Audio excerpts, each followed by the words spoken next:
il est 6h42. Quel avenir pour les artisans du bâtiment alors que le secteur est toujours en difficulté? La Confédération des petites entreprises du bâtiment sonne l'alerte à moins de 10 jours des législatives. Et vous en parlez avec votre invité sur Europe 1, Stéphanie Demuru. Il s'agit de Jean-Christophe Repon, le président de la CAPEB. Oui, absolument. Bonjour Jean-Christophe Repon. Bonjour. Alors la Confédération que vous présidez représente près de 620 000 artisans et entreprises du secteur. À quelques semaines des législatives, vous tenez à faire entendre votre voix et appeler à ce que les TPE du bâtiment ne soient pas les grands oubliés de la campagne, c'est ça ? Oui, parce que on sait très bien que régulièrement nous sommes très appréciés par les députés, par les gouvernements, mais dès qu'on doit légiférer ou dès qu'on doit orienter une politique publique du logement ou du bâtiment, la TPE n'est jamais la priorité. Et donc nous souhaitions, puisque nous étions en pleine négociation avec le gouvernement actuel et les députés sur des lois qui étaient normalement la semaine dernière en discussion, la loi simplification, oui. Des avancées importantes pour nous dans un moment où vous le disiez vous-même, l'activité n'est pas très sereine. Nous voulions redire toute l'importance, vous le disiez vous-même en introduction, des 600 000 entreprises du bâtiment qui constituent 97% du tissu du bâtiment. Et donc nous, nos 62 000 adhérents dans ces 600 000 entreprises doivent porter une voix forte d'avenir et de lien social aussi sur l'ensemble du territoire. Et vous venez de le dire, vous étiez en discussion, projet de loi de simplification, la loi logement, la réforme du RGE ou encore la définition de MaPrimeRénov' pour 2025. Ça a été un coup d'arrêt, clairement.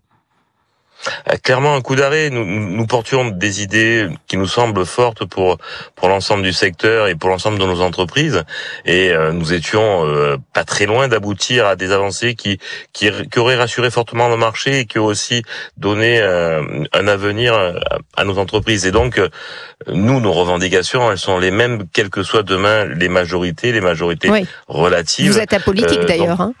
Nous sommes apolitiques et on nous questionne fortement sur quelle direction vous voulez prendre. Nous, on essaye de dire à notre public d'adhérents, voilà nos revendications, et regardez dans chaque courant politique ce qui se rapproche le plus de notre lien social, de notre façon de travailler, de notre souci d'intégration de la société, de ruralité. Et puis derrière, on dit aux futurs députés, n'oubliez pas que si vous voulez, notamment par exemple sur MaPrimeRénov' et le RGE, planifier, massifier la rénovation énergétique en France et relever le défi, vous ne le ferez que si vous êtes à côté de l'ensemble de la masse des entreprises que sont les TPE du bâtiment et nos adhérents de la CAPEB. On ne sait pas toujours si on se rend compte de l'importance quand même de votre secteur, effectivement.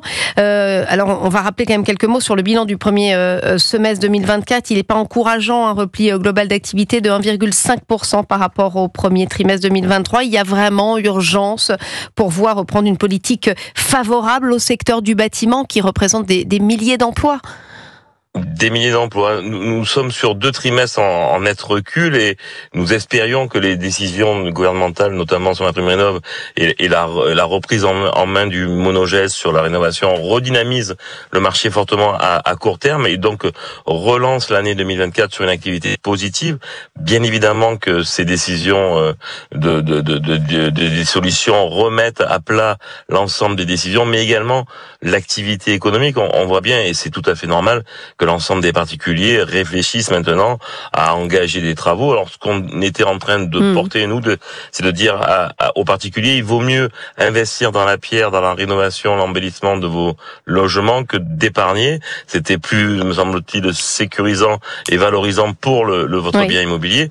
Et là, on voit bien que, bien évidemment, et à la veille de l'été, en plus, on reprend un coup d'arrêt assez fort et je pense qu'on aura du mal à sauver l'année 2024 en termes d'activité. D'ailleurs, vous appelez à bâtir un chemin pour qu'il n'y ait pas de chaos de demain. On sent quand même que le mot est fort. Il y a une vraie inquiétude de votre côté. Il y a eu, comme je pense dans toutes les tranches de société de la France, une sidération dimanche dernier. Et puis, comme nous étions sur déjà une activité en berne et un moral un peu sans visibilité, un peu inquiet, bien évidemment que l'ensemble de nos ressortissants, l'ensemble de nos adhérents sur tout le territoire est maintenant dans une forte inquiétude. Et puis, vous savez bien que si demain il arrivait à ne pas avoir de majorité ou même une majorité relative, s'il n'y avait pas de législation dans l'année 2025, nous l'activité en pâtirait automatiquement. Donc ça veut dire de l'emploi sur l'ensemble du territoire. Et puis c'est des entreprises qui ont fait vraiment l'effort en période Covid de continuer cette activité, de maintenir le service dans toute la France, en ruralité. Et puis on a besoin aussi de recrutement de jeunes femmes, d'hommes qui viennent reprendre nos entreprises, qui viennent compléter les compétences de nos entreprises. Et là, on aurait vraiment un coup d'arrêt. C'est pour ça que c'est un moment important, me semble-t-il, et qu'on essaie de dire à nos artisans, pesez bien le pour et le contre, ne réagissez pas rapidement à un mécontentement ou un énervement. Prenez le temps de respirer, prenez le temps de prendre de la hauteur, évaluez bien toutes les tenants et les aboutissants de votre vote la semaine prochaine. Et c'est vrai que si on devait rentrer dans un chemin chaotique, on serait dans de grandes difficultés. Et vous tirez donc la sonnette d'alarme et vous appelez les consciences. Merci beaucoup Jean-Christophe Repon, président de la Confédération des petites entreprises du bâtiment, d'avoir été avec nous.